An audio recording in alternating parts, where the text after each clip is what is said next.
Previous lots of cranes and activity can be seen during a tour of ongoing construction at the Lake Oroville Dam spillway area Wednesday, July 11, 2018. Bill Husa, Enterprise record, the upper spillway leading up to the radial gates is seen during a tour of ongoing construction at the Oroville Dam spillway area Wednesday, July 11, 2018. Bill Husa, Mercury Register, sound. The gallery will resume in seconds. The emergency spillway is seen during a tour of ongoing construction at the Lake Oroville Dam spillway area Wednesday, July 11, 2018. Bill Husa, Enterprise record, construction workers climb a wall seen during a tour of ongoing construction at the Lake Oroville Dam spillway area Wednesday, July 11, 2018. Bill Husa, Enterprise record, Jeff Peterson, Senior Vice President, Kiewit Executive Project Director left. Tony Myers, DWR Project Manager walks down the spillway during a tour of ongoing construction at the Lake Oroville Dam spillway area Wednesday, July 11, 2018. Bill Husa, Enterprise record, lots of cranes and activity can be seen during a tour of ongoing construction at the Lake Oroville Dam spillway area Wednesday, July 11, 2018. Bill Husa, Enterprise record, next show caption 1 of 5 lots of cranes and activity can be seen during a tour of ongoing construction at the Lake Oroville Dam spillway area Wednesday, July 11, 2018.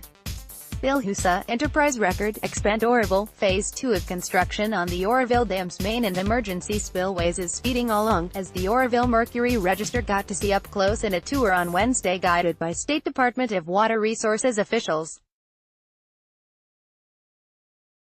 With half of the main spillway currently a work in progress, the department's goal is to have the structure ready to use, if needed, by November 1, just under 4 months away. Start your day with the news you need from the Bay Area and beyond. Sign up for our new Morning Report weekday newsletter. This comes as the spillway split open on Feb. 7, 2017 and rapidly deteriorated, while DWR was forced to continue to use the damaged structure because of rising lake levels. A few days later, the reservoir reached its capacity of 901 feet and water flowed down the emergency spillway, then an entirely unlined hillside, for the first time in history. Ad choice advertising in red invented by TEDS. At least 180,000 people were ordered to evacuate on Feb. 12 as the unlined hillside eroded and water inched uphill, and there was fear that the dam itself could be compromised. At 770 feet, the spillway stands as the tallest in the United States. It is as wide as 2 Golden Gate bridges or a 12-lane highway. Last year, crews placed permanent concrete in its lower chute and temporary roller compacted concrete, or RCC, in its middle chute, leaving the uppermost 730 feet alone. The upper and middle chutes are being redone this year, with a deadline of November 1 set by DWR to prepare the structure for the rainy season. It's all hands on deck. The lead contractor, Kiewit Infrastructure West Co. is about 550 craft workers and 145 support staff working on the project, with about 100 additional subcontractors, according to Jeff Peterson, Vice President and Executive Director of Kiewit. While those employees have hailed from all around the country, more than half of the Kiewit workers are from Northern California, Peterson said. Last year, work on the main spillway started from the bottom. For Phase 2, there is a top-down approach instead. DWR recently lowered lake levels so that crews could have easier access to the spillway through the radial gates, which are at 813 feet elevation. We're probably approaching 50% complete on the job now, Peterson said. The focus for construction right now is to get the foundation covered with concrete in the upper chute. The foundation cleaning is near 100% complete. Once that concrete is complete, we'll be switching over to drainline installation, anchor installation, and then finally all of the erosion-resistant concrete slabs, and then the walls. One of the first concrete slabs installed last year had to be replaced this year because the finish wasn't up to construction standards. It was hot and windy and the concrete set up on us before we could get the smooth finish, so we, with great effort, removed the top 9 inches below the rebar and now it's under cure, Peterson said. Aaron Mellon, DWR's Assistant Director of Public Affairs, added that the Board of Consultants, an independent group appointed by the department, commented on the great strength of the concrete. The board was able to observe crews remove the top of the slab with difficulty. Now, most of the cement is being poured at night, as it speeds up the curing process, said Tony Myers, DWR's Oroville Spillways project manager. The slower concrete cures, the stronger it will be.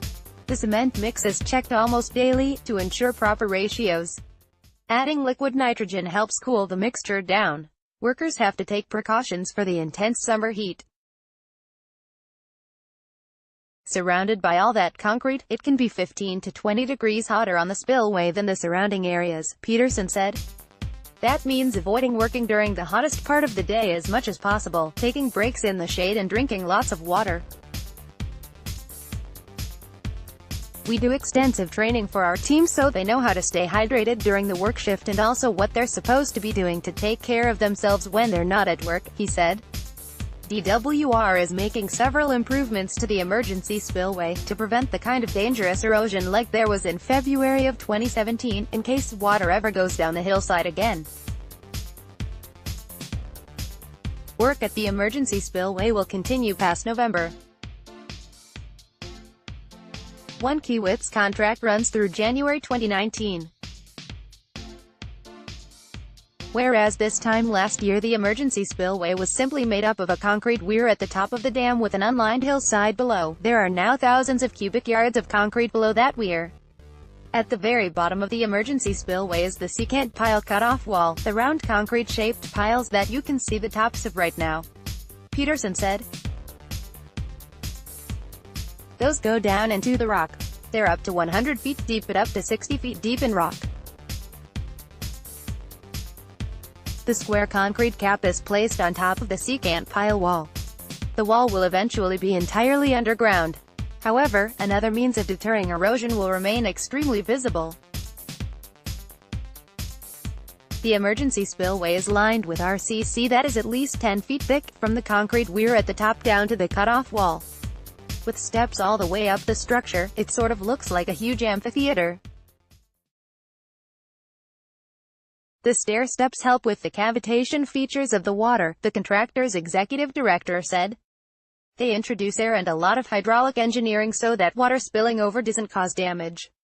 The splash pad will be anchored to the cut-off wall. The final step for the emergency spillway will be construct an RCC buttress on top of the splash pad, adjacent to the emergency spillway weir, Peterson said.